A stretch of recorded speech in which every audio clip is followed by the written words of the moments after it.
tadi itu. Kalau Jokowi betul-betul jadi kuat, maka ini adalah malam terakhir dari ILC itu. Kalau sebaliknya, maka ini adalah hari-hari terakhir Jokowi itu. Jadi duel psikologi itu yang sebetulnya terbaca oleh publik hari ini, malam ini nih.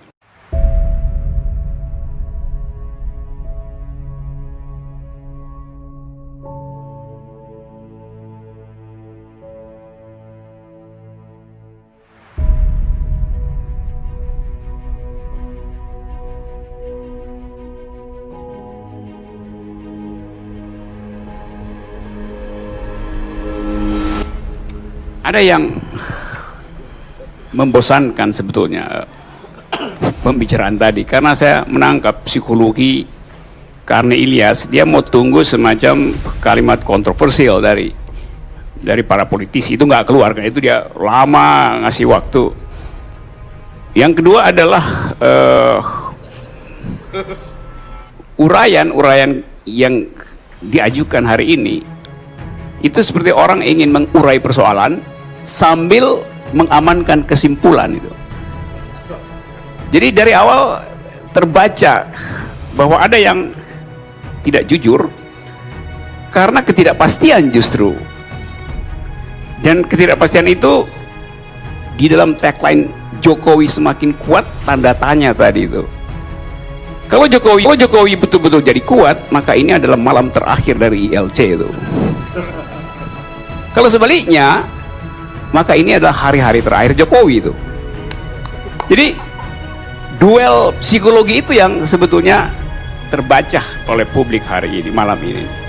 Nah, saya ingin melihat sisi lain tadi, mengeksploitasi sisi lain.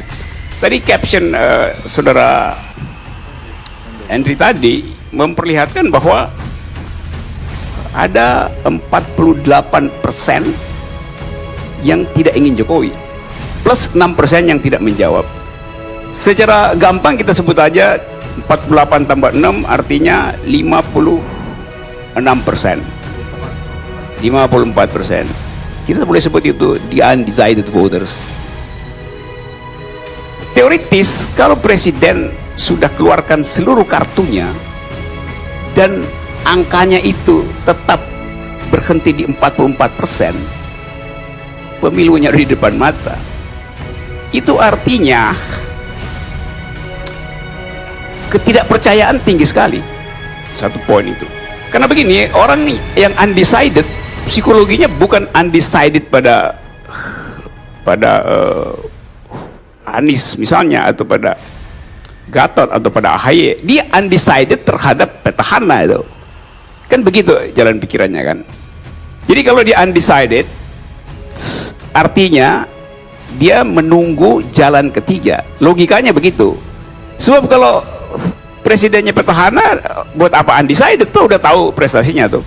Jadi kalau angka Jokowi itu tetap di 44, artinya elektabilitasnya mangkrak gitu.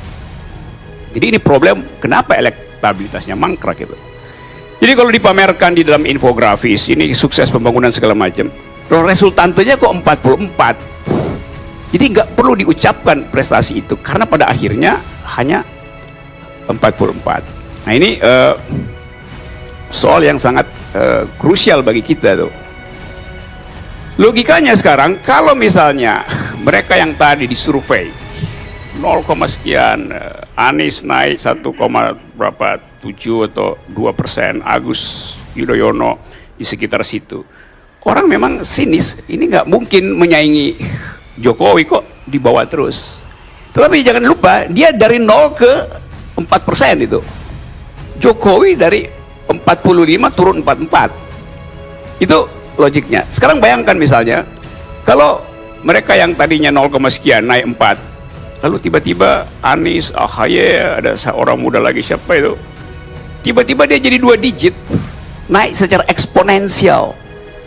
Itu yang justru jadi faktor penentu politik hari ini, bahwa ada peluang untuk menghasilkan jalan ketiga. Jadi itu mesti yang kita bahas secara lebih detail. Kalau saya ajukan semacam hipotesis, 54% adalah undecided. Siapa mereka itu? Kalau Anda sebutkan bahwa pemilih terbesar ada di Jawa, maka itu berarti undecided-nya juga ada di situ tuh, paling besar. Sekarang kita boleh uji sedikit. Di dalam kultur politik Jawa, undecided itu artinya apa? Atau dia balelo, atau dia putus asa. Jadi orang yang balelo dan putus asa menunggu pulung baru, Satria Piningin atau apa aja namanya tuh. Nah, kita di sini seolah-olah media massa sudah menutup peluang itu dengan segala macam dalil. Setiap kali kita buka koran, yang ada di media massa atau Prabowo atau Jokowi. Loh, politik bukan sekedar siasat untuk yang mungkin, tapi siasat untuk yang tidak mungkin. Politics is the art of attacking the impossible. Itu yang seharusnya dibicarakan publik, karena berpolitik artinya menimbulkan gairah baru, bahwa ada harapan, ada peluang, ada bentukan baru. Nah, kita nggak dapat itu di dalam pembicaraan hari-hari ini. Kenapa begitu? Karena informasi dikendalikan satu pihak. Jadi kesibukan politik istana adalah menghasilkan public relation, sementara public opinion ditutup, disembunyikan di dalam headline. Nggak terbaca apa yang disebut under table politics, underlying politics, undercurrent politics bahkan tuh, yang adalah undecided ini. Saya nggak lihat surveyor kasih analisis tentang siapa itu undecided. Kalau di dalam politik yang normal, ya undecided itu biasa aja. Tapi ini undecided terhadap petahana, artinya pembangkangan itu. Jadi percuma kita urai data di sini kalau kita nggak mengerti apa sebetulnya fungsi dari undecided itu. Jadi bagi saya undecided itu adalah peluang untuk menghasilkan jalan baru, dan itu yang membuat politik bergairah ulang tuh. Nah, saudara-saudara, kalau kita lihat hari-hari ini ada semacam kecemasan bahwa sebetulnya di belakang statistik itu ada dendam yang tetap menumpuk tuh. Jadi kita nunggangi dua soal. Kita baca statistik, tapi sebetulnya wording, pilihan kalimat, issuing yang muncul, sinopsis, simbolik dari Anda di depan menunjukkan sebetulnya ada yang lagi bergerak di bawah, dan itu adalah potensi tadi membelah bangsa ini. Nah, bagian itu yang tidak diurus oleh pemerintah hari-hari. Jadi kita dibiarkan untuk masuk dalam politik yang sangat berbahaya. Bahkan kalau kita mau uji secara lebih cermat, asal usul dari politik kita hari ini yang akan kita rayakan setahun ke depan, asal usulnya adalah bibit yang busuk, karena soal threshold 2000 dipakai itu. Anda bayangkan, coba kita bikin semacam thought eksperimen di kepala itu.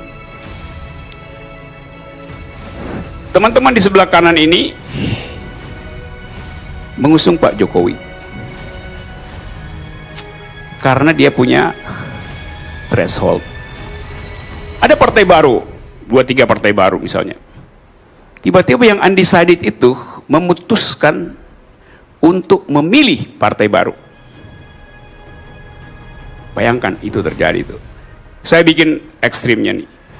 Yang partai baru ini dapat suara dari undecided sehingga dia dapat 98% suara. 4 partai ini pendukung pemerintah dapat 2% cuma suara.